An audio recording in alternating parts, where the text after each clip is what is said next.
85 समस्त मंत्रीगण, मुख्यमंत्री जी, आपके आने में आज विलंब हुआ। हम लोग थोड़ा घबराए तो, पर आस में हम लोगों का साथ न छोड़ा। हम लोगों ने सोचा आप आएंगे और ज़रूर आएंगे, और आपके आने से समस्त कौशाम्बी प्रफुल्लित है, और आपके आने का कौशाम्बी और इलाहाबाद दोनों पर दूरगामी प्रभाव पड़ेगा। आपके लिए एक विशिष्ट अभिनंदन पत्र तैयार किया गया है, जो मैं आपके समक्ष प्रस्तुत करना चाहती हूँ। माननीय श्री योगी आदित्यनाथ जी महाराज, मुख्यमंत्री उत्तर प्रदेश, अभिनंदन पत्र। भारत की संत परंपरा के संवाहक, कुशल राजनीतिक, मानवीय मूल्यों के पक्षधर उत्तर प्रदेश के माननीय मुख्यमंत्री श्री योगी आदित्यनाथ जी 6 वर्षों से अधिक समय से दायित्व निर्वहन करते हुए आपने सबसे लंबी अवधि तक मुख्यमंत्री के रूप में प्रदेश की सेवा करने का कीर्तिमान स्थापित किया है। श्री गोरखनाथ मठ के मुख्य संत के रूप में आपने नाथ परंपरा के संवर्धन उन्नयन के लिए संपूर्ण मनोयोग से कार्य किया और अपनी एक विशिष्ट पहचान बनाई है। आपने लोकसभा, विधान परिषद और विधानसभा में जनता का प्रतिनिधित्व करते हुए जन मुद्दों को रेखांकित करने में अपनी मुखरता, प्रखरता और गंभीरता का परिचय सदैव दिया है। भारत ही नहीं बल्कि दुनिया की आस्था के केंद्र अयोध्या धाम को आपने प्रभु श्री राम की गरिमा के अनुरूप पुनः विकसित, संयोजित करने का जो ऐतिहासिक कार्य किया है, वो युगों युगों तक जाना जाएगा। उत्तराखंड की देवभूमि से अवतरित होकर उत्तर प्रदेश में अपनी कर्म भूमि बनाते हुए विधि व्यवस्था कायम रखते हुए आपने जिस दृढ़ इच्छा शक्ति का परिचय दिया है, उसकी प्रशंसा देश स्तर पर होती है। आवागमन की सुगमता सहित प्रदेश के संपूर्ण विकास के लिए आपके द्वारा उठाए गए कदम अन्य प्रदेशों के लिए प्रेरक आदर्श बन गए हैं। अग्रगामी सोच, जनमोन्मुख निर्णय, कार्य की अविरल गति, आत्मीयतापूर्ण व्यवहार और सफल राजनीतिक नेतृत्व के बूते आपने देश भर में अपार लोकप्रियता अर्जित की है। आपके आभा से आलोकित जनता आप में देश का भविष्य देखती है। जनमानस में आपकी छवि बहुआयामी है। बाबा जी, महाराज जी, योगी जी, सरकार, महंत जी जैसे संबोधन आपके संवेदनशील, उदारचेता व्यक्तित्व के परिचायक हैं। आप जैसे दृढ़ निश्चयी, संकल्पबद्ध, कर्मठ और यशस्वी मुख्यमंत्री एवं संत राजनेता की गरिमामयी उपस्थिति हम सबको उत्साहित, ऊर्जा स्रवित एवं प्रेरित करती है। आपको अपने बीच पाकर हम सब अत्यंत हर्ष और गौरव का अनुभव कर रहे हैं। ये अभिनंदन पत्र आपके कर कमलों में सादर समर्पित करते हुए हम आपके प्रति हृदय की अतल गहराइयों से कृतज्ञता ज्ञापित करते हैं। समस्त प्रबंधक परिवार,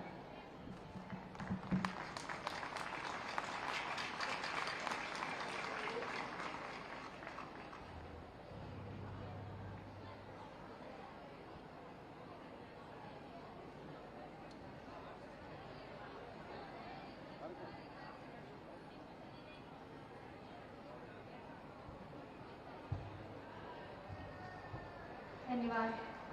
आदरणीय कुलपति एवं विद्यालय की समीक्षिका महोदया, माननीय मुख्यमंत्री जी को प्रशस्ति पत्र देते हुए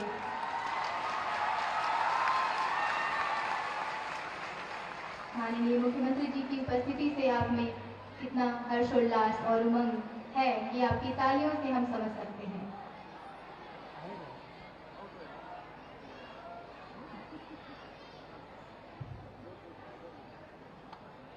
कौशाम्बी के इस कार्यक्रम में इलाहाबाद विश्वविद्यालय की एक कॉफी टेबल बुक निर्मित हुई है जो मैं आपके सब समक्ष प्रस्तुत करना चाहती हूँ।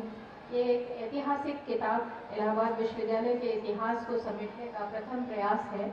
वैसे तो इस विश्वविद्यालय ने राष्ट्र के निर्माण में अहम भूमिका सभी क्षेत्रों में निभाई है।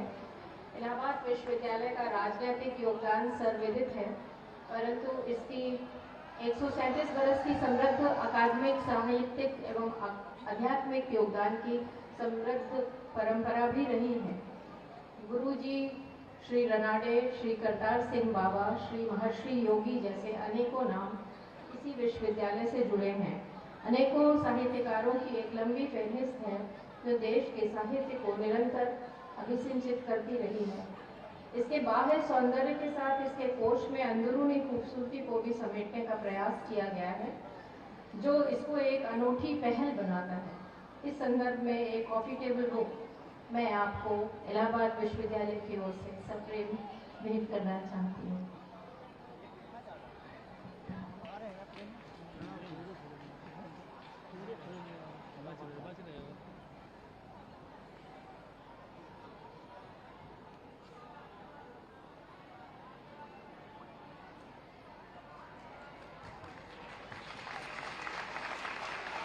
आदरणीय कुलपति महोदया द्वारा ये किताब माननीय मुख्यमंत्री जी को समर्पित करते हुए। धन्यवाद आदरणीय, धन्यवाद माननीय मुख्यमंत्री जी।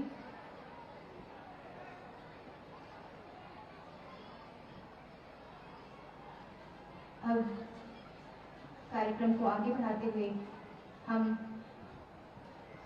कानून व्यवस्था के संस्थान, धन्यवाद न्यायमूर्ति महोदय।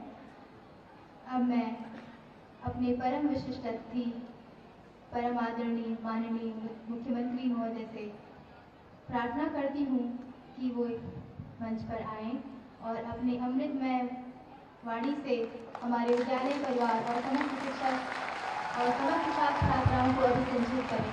माननीय मुख्यमंत्री जी। भारत माता की, भारत माता की, भारत माता की, वंदे वंदे वंदे। महेश्वरी प्रसाद कॉलेज के आज के इस समारोह में विद्यालय प्रबंधन के संरक्षक माननीय न्यायमूर्ति परम सम्माननीय श्री विक्रमनाथ जी,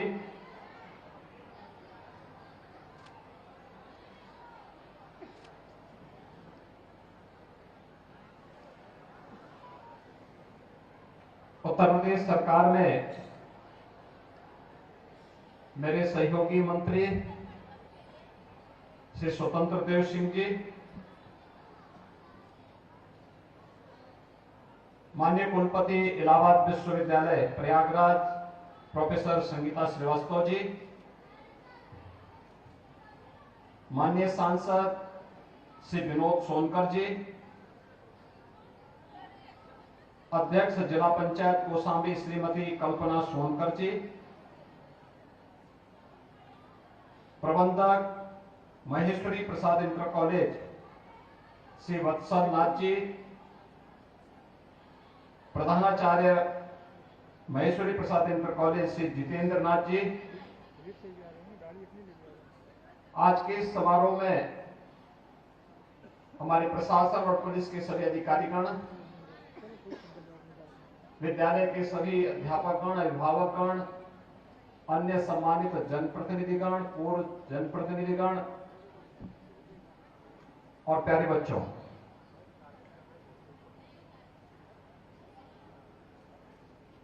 आज मुझे आप सबके बीच में आकर के अत्यंत प्रसन्नता की अनुभूति हो रही है कि कौशाम्बी जनपद के इस आलमचक में आज से 6 दशक पूर्व जब अपने पूर्वजों की धरोहर को संरक्षित करने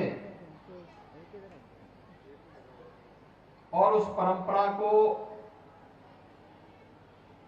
यहां की स्मृतियों में बने रहने के लिए जब उस समय के प्रख्यात अधिवक्ता श्री देवेंद्र नाथ श्रीवास्तव जी ने इस विद्यालय की शुरुआत की होगी, उस समय ये क्षेत्र कितना पिछड़ा रहा होगा, लेकिन मन में एक भाव था परोपकार का, जनसेवा का, पूर्वजों के प्रति कृतज्ञता भाव को व्यक्त करके हुए उनके नाम की अमरता को बनाए रखने का, और आज उनका ये सपना यहां पर महेश्वरी प्रसाद इंटरमीडिएट कॉलेज के रूप में साकार रूप से हम सबके सामने मूर्त रूप में है। मैं इस अवसर पर सबसे पहले विद्यालय के संस्थापक स्वर्गीय श्री देवेंद्र नाथ श्रीवास्तव जी को और उन्होंने अपने पूर्वजों के प्रति, पितृ परंपरा के प्रति श्रद्धा का भाव रखते हुए, कृतज्ञता का भाव रखते हुए जिस संस्था की स्थापना की, बाबू महेश्वरी प्रसाद जी को, दोनों की स्मृतियों को मैं नमन करते हुए विनम्र श्रद्धांजलि अर्पित करता हूं। भाइयों बहनों, हम सब जानते हैं इस बात को। आप रामचरितमानस पढ़ते होंगे, उसमें तुलसीदास जी ने भी एक बात कही। उससे पहले आप जितने भी धार्मिक ग्रंथों को पढ़ेंगे और भारत की परंपरा के बारे में जितनी भी जानकारी लेंगे, आपको एक बात की जानकारी जरूर होगी, वो हमें एक ही प्रेरणा देते हैं। श्रीमद् भगवत गीता हो, रामचरितमानस हो, या अन्य जो भी ऐसे पैतृक, जो भी हमारी ऐसे पौराणिक परंपरा से जुड़े हुए स्थल हैं या ग्रंथ हैं, वे हमें एक बात की प्रेरणा देते हैं, श्रद्धावान लभते ज्ञानम। बिना श्रद्धा के ज्ञान नहीं प्राप्त हो सकता। श्रद्धा के लिए कृतज्ञता का भाव हमारे मन में होना चाहिए कि किसी महापुरुष ने अपने पूर्वजों की स्मृति को बनाए रखने के लिए इस विद्यालय की स्थापना की। और आज आप देख रहे होंगे, आज के समय में भागम भाड़ का जब समय है, लोग अपने स्वयं के व्यवस्था के लिए इधर उधर भाग रहे हैं, तब आज से 60 वर्ष पहले इस विद्यालय की स्थापना होती है। और वर्तमान में मुझे देख करके बहुत प्रसन्नता हुई कि 2526 बच्चे वर्तमान में यहां इस विद्यालय में अध्ययन कर रहे हैं, और जिनमें 1353 बालिकाएं पढ़ रही हैं। एक बहुत शुभ संकेत है, बालिकाएं स्कूल आ रही हैं। बालकों की संख्या मात्र 1173 है, यानी बेटियां एक बार फिर से यहां पे भी स्थान प्राप्त कर ली, आगे अपना स्थान बना ली है। ये तो 2500 से अधिक बालकों को उन्हीं के जनपद में, उन्हीं के गांव के इर्द गिर्द शिक्षा का एक उत्तम केंद्र मिला है। इसके प्रति, विद्यालय के संस्थापकों के प्रति, जिस महापुरुष के नाम पर है उनके प्रति हमारे मन में एक कृतज्ञता का भाव होना चाहिए। आप सब जानते होंगे कि जब हम लोग अपने प्राचीन गुरुकुल परंपरा में भी दीक्षांत समारोह होता था, उसमें एक आचार्य अपने शिष्य के प्रति यही बात करता था, यही भाव व्यक्त करता था कि उपदेश का सार यहां से शुरू होता है, जो आज भी तैत्तिरीय उपनिषद में हम सबको इस बारे में देखने को मिलता है कि सत्यम वद धर्मम चर, यहां से शुरू होकर के और फिर मातृदेवो भव, पितृदेवो भव, आचार्य देवो भव, अतिथि देवो भव, इन सभी का पालन करते हुए, यानी अतिथि यानी देवो भव का मतलब उनके प्रति कृतज्ञता का भाव, श्रद्धा का भाव, अंतःकरण से श्रद्धा का भाव। अगर किसी ने कुछ किया है तो उसके द्वारा किए गए योगदान के प्रति एक कृतज्ञता का भाव।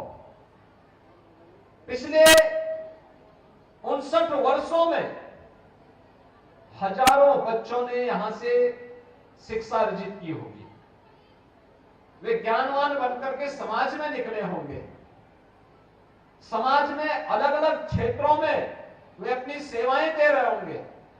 कोई समाज सेवा के क्षेत्र में होगा, कोई शिक्षा के क्षेत्र में होगा, कोई व्यापार के क्षेत्र में होगा, कोई जीवन के अलग अलग क्षेत्र में रह करके किसी न किसी प्रकार से समाज और राष्ट्र के निर्माण में अपना योगदान दे रहा होगा।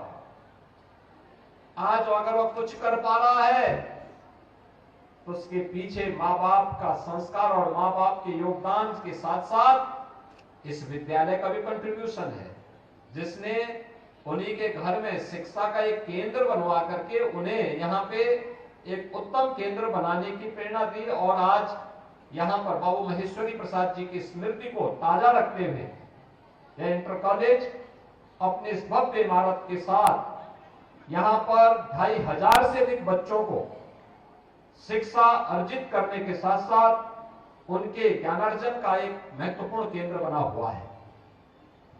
मैं इसके लिए वर्तमान प्रबंधन को,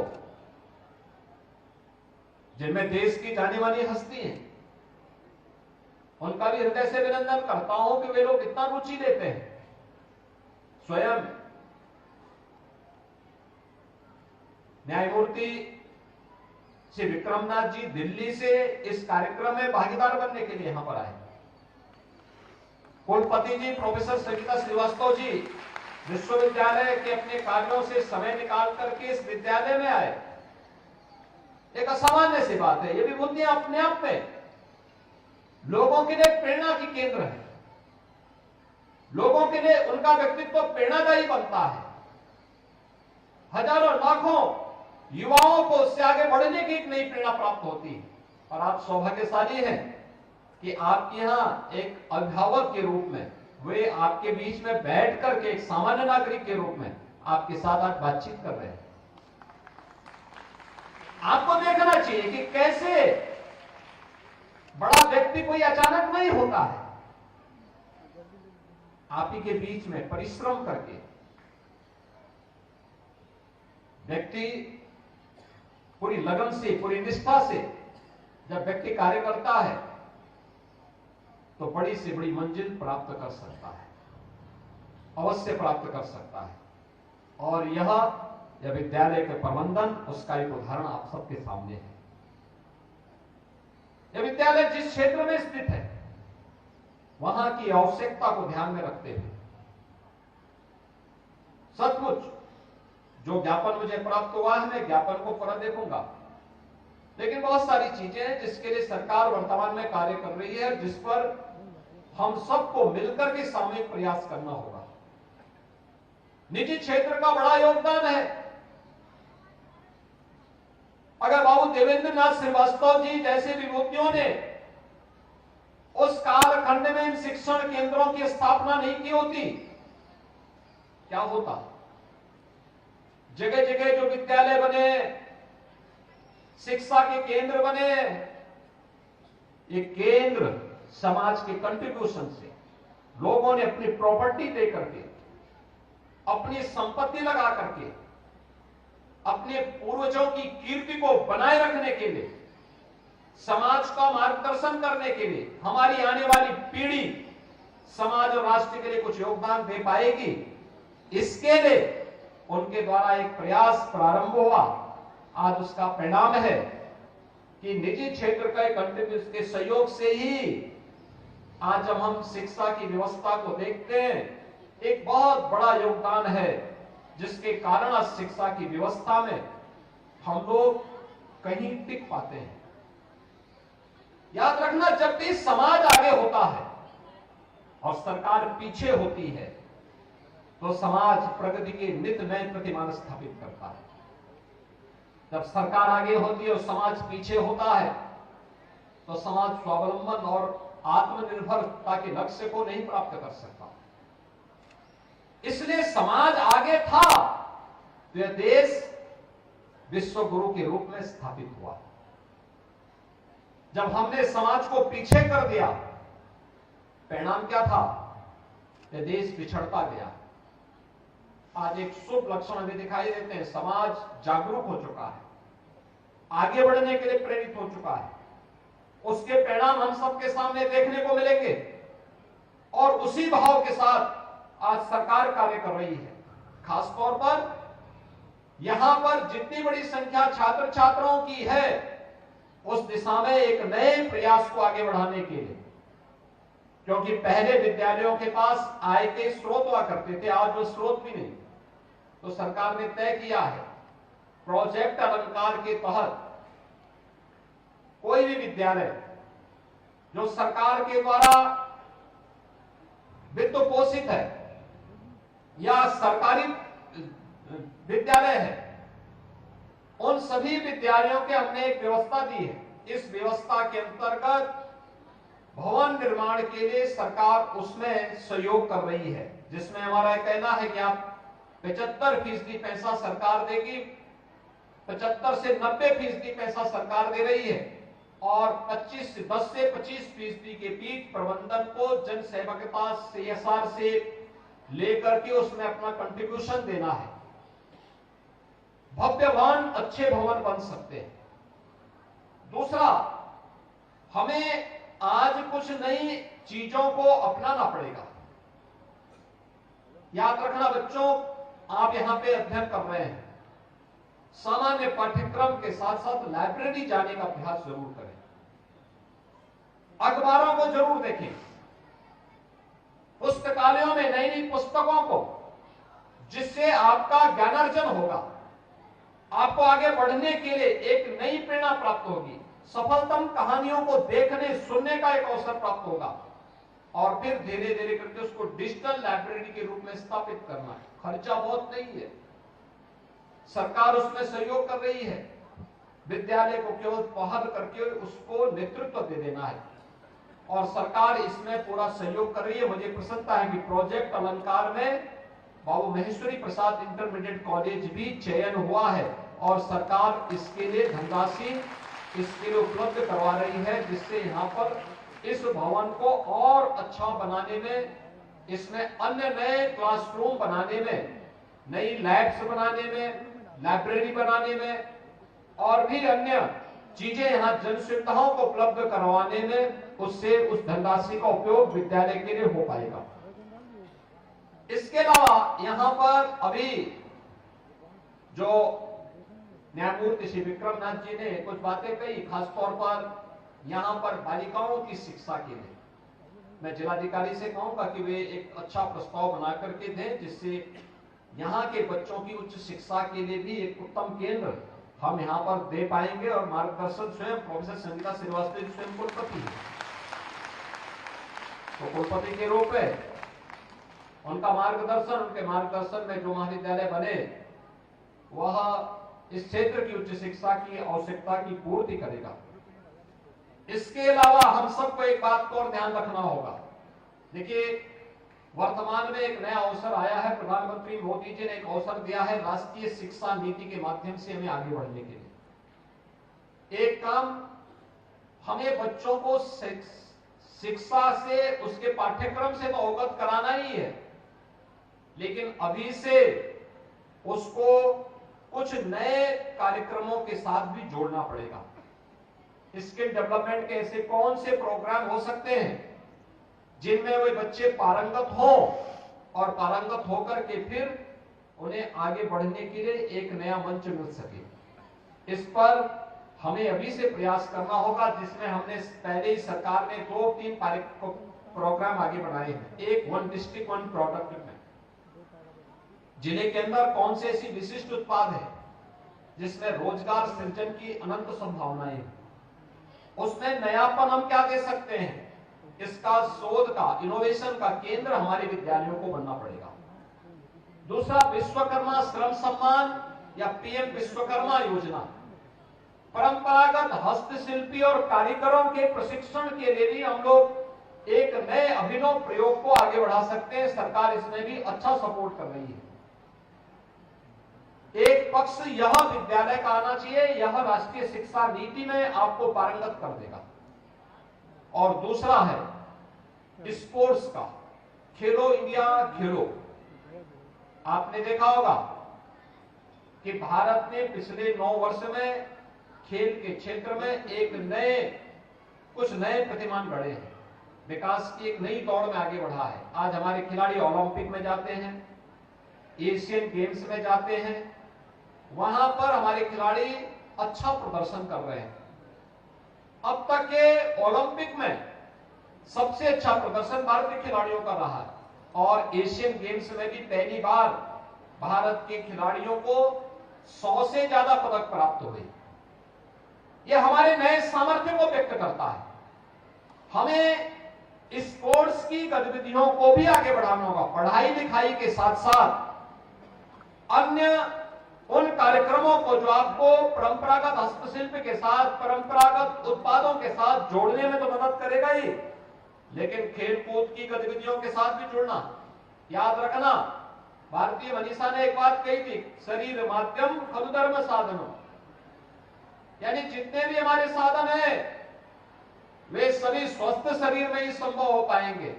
जितने भी धर्म के साधन हैं वे सभी स्वस्थ शरीर से ही संभव हो सकते हैं।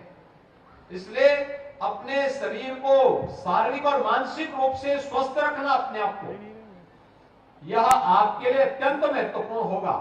और इसके लिए भी सरकार एक काम कर रही है। हमने तय किया हर जिले में एक स्टेडियम देंगे, हर विकास खंड में एक मिनी स्टेडियम देंगे।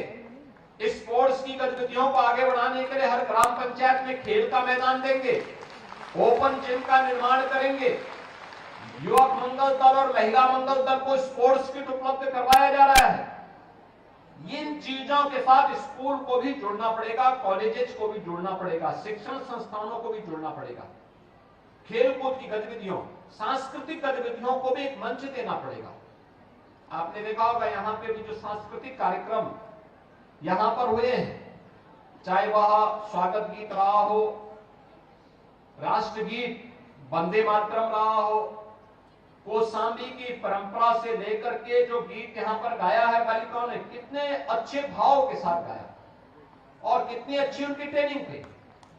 क्या चीजें दिख रही है, प्रतिभा को मंच चाहिए होता है। स्कूल एक मंच मिला, वे बच्चे गा रहे हैं, संकोच दूर करके वो व्यक्ति आगे आ रहा है, वो बालक या बालिकाएं आगे आएंगी। कोई कारण नहीं कि वह बड़ा सा बड़ा लक्ष्य प्राप्त न कर पाए। संकोच दूर करना पड़ेगा, और उसी दृष्टि से आज का एक कार्यक्रम अत्यंत रोचक है, उत्साहवर्धक है। मैं इस अवसर पर विद्यालय परिवार को इस बात के लिए आश्वस्त करता हूं, सरकार पूरी तरह शिक्षा के प्रति संवेदनशील होकर के कार्य करती है, क्योंकि हम सबका मानना है अंततः एक सशक्त समाज और समर्थ राष्ट्र की आधारशिला एक शिक्षा ही दे सकती है। और शिक्षा की दिशा में किए जाने वाले प्रयास और शिक्षा के लिए जो भी प्रयास सरकार या समाज के स्तर पर होंगे वे कभी भी व्यर्थ नहीं जाएंगे। और मैं इस बात के लिए आश्वस्त करता हूं कि बाबू महेश्वरी प्रसाद इंटरमीडिएट कॉलेज से जुड़े हुए जो भी इस प्रकार की विद्यालय के विकास से जुड़ी हुई, आलमचक या कौशाम्बी से जुड़ी हुई, शिक्षा से जुड़ी हुई या सरकार से जुड़ी हुई जो भी इस प्रकार की समस्याएं होंगी उसका समाधान करने और उसको समाधान से पूरी तरह समाधान तक पहुंचाने के लिए सरकार पूरी संवेदनशील तरीके से पूरा सहयोग यहां के लिए करेगी। मैं एक बार फिर से बाबू महेश्वरी प्रसाद जी को, बाबू देवेंद्र नाथ श्रीवास्तव जी को उनकी स्मृतियों के लिए नमन करते हुए विनम्र श्रद्धांजलि अर्पित करता हूं। विद्यालय परिवार को उनके वार्षिक उत्सव के इस कार्यक्रम में जो अपने संस्थापकों की स्मृति में मनाते हैं, इसके लिए हृदय से बधाई देते हुए अभिनंदन करता हूं और विश्वास व्यक्त करता हूं कि यह विद्यालय अपने संस्थापकों की भावनाओं के अनुरूप नित नए विकास के प्रतिमान स्थापित करेगा। आप सबके प्रति मेरी शुभकामनाएं। धन्यवाद। जय हिंद।